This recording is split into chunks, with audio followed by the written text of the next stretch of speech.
आज आर्थिक सर्वे यानी इकोनॉमिक सर्वे रिपोर्ट संसद के पटल पर रखी गई। वित्त मंत्रालय ने बजट से ठीक पहले 31 जनवरी को फाइनेंशियल ईयर 2022-23 की इकोनॉमिक सर्वे जारी की। चीफ इकोनॉमिक एडवाइजर यानी सीईए वी अनंता नागेश्वरन ने इसे लेकर प्रेस कॉन्फ्रेंस की, लेकिन इस प्रेस कॉन्फ्रेंस में जब उनसे गौतम अडानी पर सवाल पूछा गया तो वो गोलमोल करने लगे। अडानी के सवाल पर उनका क्या जवाब आया, ये सब हम आपको इस रिपोर्ट में बताने जा रहे हैं। हेलो एंड वेलकम, मैं हूं श्रेया ठाकुर और आप देख रहे हैं बिस्तक। दरअसल आर्थिक सर्वे पेश होने के बाद भारत के चीफ इकोनॉमिक एडवाइजर नागेश्वरन ने प्रेस कॉन्फ्रेंस की। उस वक्त जब उनसे अडानी पर सवाल किया गया तो उन्होंने कुछ इस तरह से जवाब दिया। उन्होंने कहा, आर्थिक सर्वे में हम कोई सिंगल कंपनी पर कमेंट नहीं करते हैं और हम कोई कॉर्पोरेट स्टोरी फॉलो नहीं करते। और जैसा कि मैंने स्लाइड्स में दिखाया, पूरे कॉर्पोरेट सेक्टर में कर्ज कम हुआ है और बैलेंस शीट्स हेल्दी हैं। तो एक कॉर्पोरेट सेक्टर में क्या होता है, ये एक कॉर्पोरेट ग्रुप और मार्केट के बीच की बात है। आगे बढ़ने से पहले बात कर लेते हैं बजट की। बिस्तक पर 1 फरवरी से बजट कवरेज में जुड़िए। क्या सैलरीड लोगों के लिए स्टैंडर्ड डिडक्शन लिमिट बढ़ाई जाएगी? आप अपनी राय हाँ या ना में दर्ज करवा सकते हैं प्रोवो पर, जो हमारे ओपिनियन पार्टनर है, लिंक डिस्क्रिप्शन में है।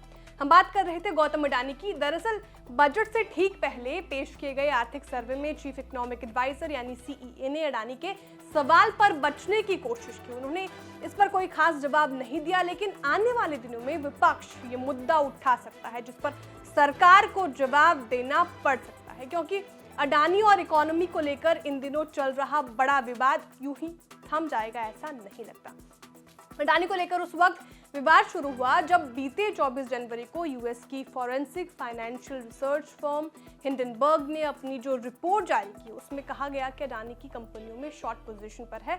रिपोर्ट ने अडानी ग्रुप के सभी कंपनियों के लोन पर भी सवाल खड़े किए हैं। रिपोर्ट में दावा किया गया है कि अडानी ग्रुप की 7 प्रमुख लिस्टेड कंपनियां 85% से ज्यादा ओवरवैल्यूड है। इस रिपोर्ट में अडानी ग्रुप से 88 सवाल किए गए हैं। इसी रिपोर्ट से अडानी के शेयरों में भारी गिरावट आने लगी।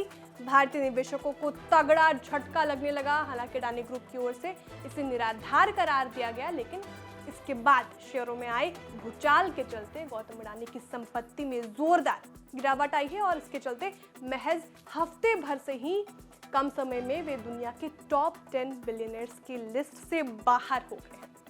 ब्लूमबर्ग बिलियनर्स इंडेक्स के मुताबिक गौतम अडानी की नेटवर्थ गिरकर 84.4 अरब डॉलर रह गई है और वे अमीरों को लिस्ट में 11वें नंबर पर आ गए हैं। अब अडानी को लेकर ये घमासान आगे कितनी दूर जाएगा, ये देखने वाली बात होगी। साथ ही ये भी देखना होगा कि सरकार की तरफ से इस पर क्या जवाब आता है। आपको हमारी जानकारी कैसे लगी, कमेंट करके जरूर बताएं। वीडियो को लाइक और शेयर करना ना भूलें। साथ ही जो हमारे नए व्यूअर्स हैं वो भी चैनल को सब्सक्राइब करना ना भूलें।